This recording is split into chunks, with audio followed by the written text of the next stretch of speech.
Bureau chief Rawalpindi Malik Nadeem की report के मुताबिक 4 अगस्त यौम शोहदा police commissioner Rawalpindi Gulzar Hussain Shah, RPO Rawalpindi Imran Ahmed, deputy commissioner Rawalpindi Amir Aqeeq Khan और सीपीओ रावलपिंडी मोहम्मद एहसन यूनुस की यादगार पुलिस शोहदा पर हाजिरी, सलामी पेश की, फूलों की चादर चढ़ाई और शोहदा के दर्जात की बुलंदी के लिए दुआ की। इस मौका पर एसएसपी ऑपरेशंस राय मजहर इकबाल, एसएसपी इन्वेस्टिगेशन गजनफर अली शाह समेत दीगर सीनियर पुलिस अफसरान भी मौजूद थे। कमिश्नर रावलपिंडी और डेप्यूटी कमिश्नर रावलपिंडी ने शोहदा गैलरी का दौरा किया और अपने तासरात कॉलमबंद किए।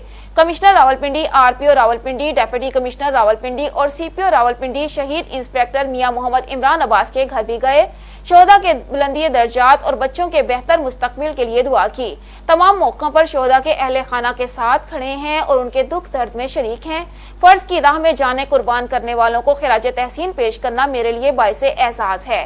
कमिश्नर रावलपिंडी, शोहदा पुलिस हमारे हीरो हैं जिन्होंने अपना आज हमारे कल के लिए कुर्बान किया।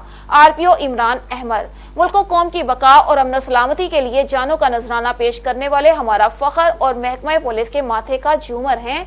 आरपीओ, यादगार पुलिस शोहदा पर हाजिरी और शोहदा को सलाम पेश करना काबिल फख्र है। Deputy commissioner Rawalpindi, Rawalpindi police के 111 शोहदा बहादुरी और शुजात की दास्तानें रकम करते हुए हमेशा के लिए अमर हो गए। सीपीओ मोहम्मद एहसन यूनुस,